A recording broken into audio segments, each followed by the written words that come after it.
Hello, donc aujourd'hui démo très rapide pour voir un processus de communication, de création et de communication de mots de passe sécurisé et qui s'autodétruit de manière automatique. Donc pour la démo, on va s'appuyer. Donc j'ai préparé un petit script et donc voilà ce qu'on va faire. Donc avec les outils PWGen.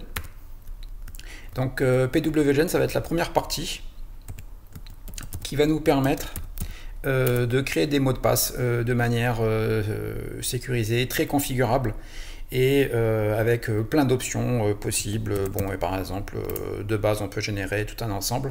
Et nous, ce qui va nous intéresser, ça va être de générer des mots de passe de longueur déterminée à l'avance. Donc, par exemple, je vais faire 15 caractères. Ensuite, une fois qu'on aura généré ce mot de passe via du pipe, ce qu'on va faire, c'est qu'on va la communiquer par private bean. Donc, private bean en CLI qui va permettre à l'API distante, qui va appeler l'API distante pour créer une URL. Et moi, ce qui va m'intéresser, ça va être l'option de burn after reading et qui va permettre que dès que la personne a ouvert une fois l'URL, en fait, on ne puisse pas l'ouvrir une deuxième fois. Donc, c'est super secure. Elle peut fuiter l'URL après, elle est en fait totalement inutilisable. Donc, par exemple, si je fais l'aide sur les options de création, donc là on voit que burn after reading c'est encore plus radical que la notion d'expiration.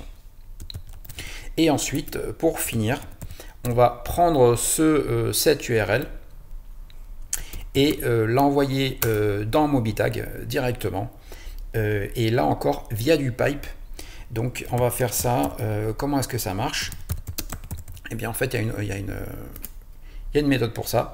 Donc on va piper ici directement la sortie de private bean, de l'URL private bean dans Mobitag.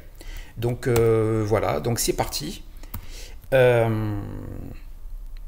Donc ce que je vais faire, parce que ça va aller très vite, je vais activer mon téléphone pour voir le scénario de bout en bout.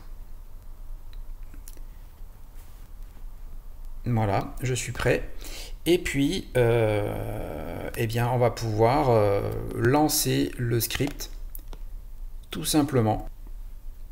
Donc, j'affiche le mot de passe en clair, puisque c'est moi qui l'ai généré, donc je vais le stocker quelque part dans une base de données, par exemple, et je vais le communiquer à mon utilisateur final, qui lui reçoit le SMS.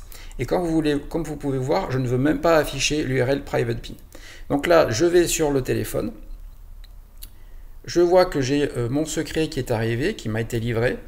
Donc je vais dessus. Ah bah oui. S'il n'y a pas d'internet, ça va être délicat. Voilà. Donc les documents de type effacer après la lecture, burn after reading est activé. Voulez-vous le voir maintenant? Donc oui, je vais le voir. Je vais le copier pour l'utiliser. Et puis mettons que par la suite, je me dis, ben tiens, ou alors quelqu'un a revu mon téléphone et il vient, comme un petit malin, essayer de voir le secret, mais non, impossible d'obtenir les données du document. Le document n'existe pas, a expiré ou a été supprimé, d'où l'option burn after reading. Donc, et ben voilà, ça fait la démo, ça fait le job, c'est super rapide.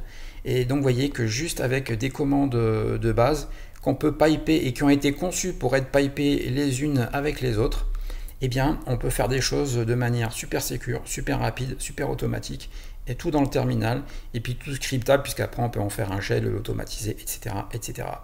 Voilà, c'est tout pour aujourd'hui. Donc, continuez à bien geeker et surtout bien comprendre que la sécurité va de pair avec l'automatisation, les bons outils, le bon niveau de log et les bonnes options sur les outils qu'on développe. Allez, c'est tout pour aujourd'hui. Tata, bisous, ciao.